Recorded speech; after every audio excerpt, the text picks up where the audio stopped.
what happened. I am yun ang una. Ikalawa, I am remorseful over the incident. Ikatlo, I am very, very, very remorseful for what happened. Ano ba sa Tagalog ang remorseful? Nagsisisi. Bakit siya nagsisisi? Yun ang pumasok na lang. Bakit siya nagsisisi? Bihira, sa tagal na nating naririnig ang mga pagkilos ng militar, wala silang pinagsisihan. Maliban dito sa statement ni Lieutenant Colonel Tutaan na sinabi niya, phone interview, hindi naman siguro magsisinungaling ang inquirer. Merong nakadinig na sinabi niya yun at nilagay. Ikalawang pagtatanong na pumasok, nung nabasa ko, the soldiers involved are now restricted to quarters. Sabi ko, kailan ba nangyayari na nire-restrict sa quarters ang mga sundalo? Kapag pinagsususpetsahan silang may ginawang mali. Isa ba yung indikasyon na sila ay may suspetsa na? Diba? Ikatlo, doon sa press conference mismo na nakikita ko pa yung paano sila. In a press conference, Lieutenant Colonel Tutaan admitted that one of their soldiers fired the first shot because they were at a vantage point. The soldiers saw a man in black jacket with a long firearm. So ibig sabihin, kung ikaw nasa vantage point, you have a clear view of the enemy. Okay? Now, if you have a clear view of enemy, your first shot is always a kill shot. Patay sigurado ang tatama niya dahil pag nagmintis ka, makakaganti ang kalaban mo. Okay? Now, pumasok sa isip ko, ako biologist, wildlife biologist, pag nakadinig ako ng ibon, mayroon akong identification na bibigay. Yan ay black-necked oriole. Pero hindi ako magkakasya doon. Lalabas ako, kukunin ko yung binoculars ko at sisilipin ko. Iko-confirm ko yung narinig ko. Ito bang mga sundalong ito na nasa vantage point, may binoculars ba sila? So kung wala silang binoculars, paano nila nalaman na baril ang hawak ng mamang naka-jacket na itim? Ngayon, kung may binoculars sila, bakit long firearm lang ang description niya? Dahil kung may binoculars ka, you can describe. Dapat sinabi niya, yun ay rifle, yun ay Armalite, yun ay shotgun. May ganong description dapat. Dahil very specific ang kanyang description. Kaya katanungan ko, either you have the binoculars or you don't.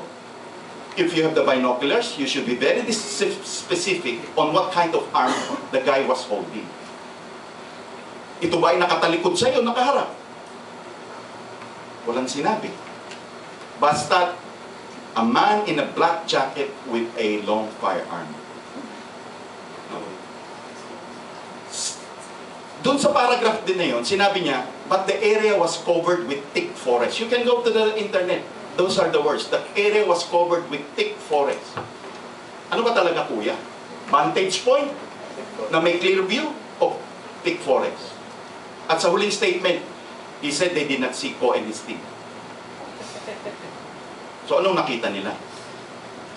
Diba? Yun ang mga katanungan na gusto natin malaman. Kailangan natin malaman sino ang mga sundalong involved. Mga pangalan nila. Sino yung sinabi niyang sundalong fired the first shot? Because he knew. He knew that his soldier fired the first shot. Who is this soldier? Where is his gun? We need to conduct a ballistic test on this gun. Ang kwento, ang tama ni Leonard sa likod. Consistent in how he conducts his work. Nakaharap siya sa puno. Wala siyang kaalam-alam. May nakaambang baril sa likod niya. Dalawang tama sa likod, isang tama sa paa. Halos maputol yung paa. Ang butas daw nung entry wound, kasing laki ng takip ng mineral water. So it's not a small firearm. You could imagine, halos ganyang kalaki yung butas. Yung isang bala ay tumagos, lumabas sa kilikili, halos maputol yung kamay. Okay. So, yun, ballistics test. At sinasabi nila, kaya daw sila nandun sa area dahil meron daw intelligence report silang natanggap na may imminent attack on EDC. Nasaan yung intelligence report na yun? Saan nanggaling? Na-verify ba nila? So, yung statement na yun na ibinigay ni Lieutenant, ngayon tinatangginan niya na they fired the first shot, no? Pero nakasulat eh. So, kailangan niyang i-refute ng mga nakakuha ng statement na yun. Sinabi ba niya yun o hindi? Pagkakamali lang ba yun? Error lang? Miscommunication? Malinaw yung in a press conference niya sinabi itong mga bagay-bagay na to. Yun ang mga dapat sagutin ng ating pamahalaan ng militar.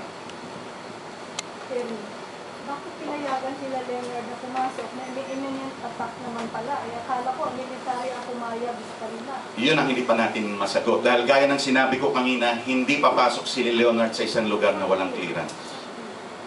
Kaya malinaw sa kanila na safe yung lugar. Meron pa? Yes. Ako po si Ray. Casambre, sorry. Yes. Si Ray Casambre. Nakasama ko rin si Leonard dati, yung martial law years.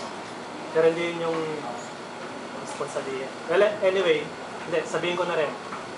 Kasi nung martial law years, meron silang grupo na gumawa ng, sa pagkakaalam ko, yung first authoritative na manual on Philippine medicinal plants.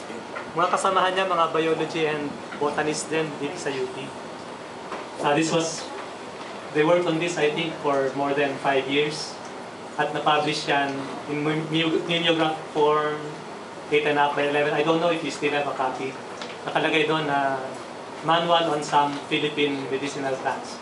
Kung gusto niyo makita yung itsura, nasa Arkibong Bayan, may naka-scan.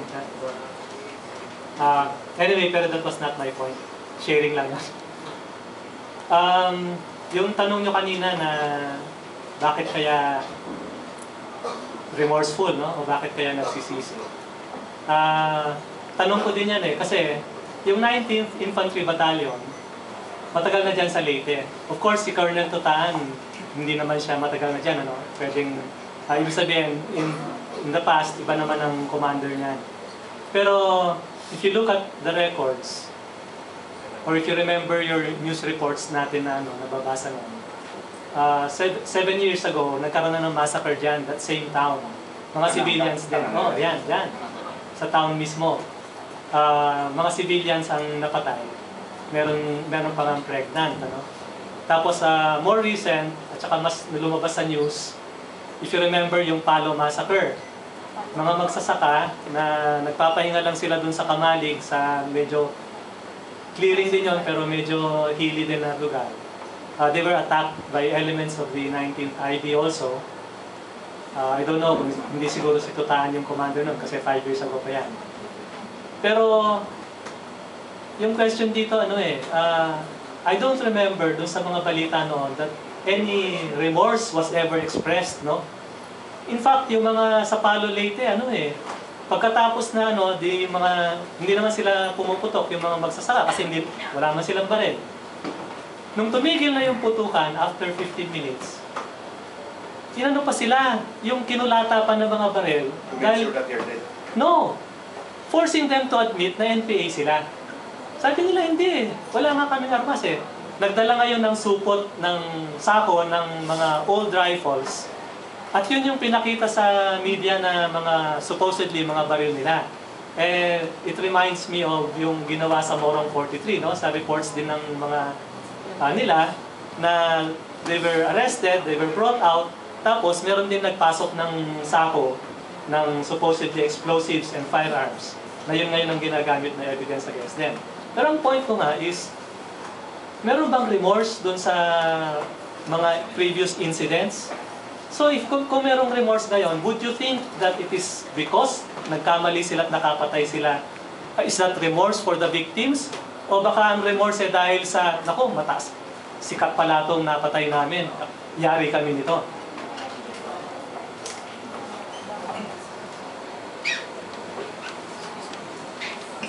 Ito nga po yun. In fact, yun yung ating sinasabi kanina itong nangyayari na impunity actually ng militar sa kanayunan na kung may makita lang sila na mga nakaupo doon o kaya may ginagawa ng mga activities na na legitimate naman na ginagawa, kaya ng ginagawa nila Mr. Leonard Go, ay basta na lang papuputokan ng militar. Kaya sa atin, ang ating panawagan at ang ating paniningil ay nandoon sa militar at doon sa 19th Infantry Battalion. At kaya nung hinihingi natin, ibigay nila kung sino yung mga involved sa insidente, imbestigahan ng isang independent civilian body, hindi po yung whitewash na nakikita na natin ngayon sa dyaryo na kung saan yung dati nilang sinasabi ay itinatanggi na. Kailangan nating ipilit at i-pressure yung ating gobyerno at ang militar na ibigay itong impormasyon na ito para sa hustisya kila Leonard Go. So doon po ay tinatapos na natin itong press conference. Again, you can visit Justice for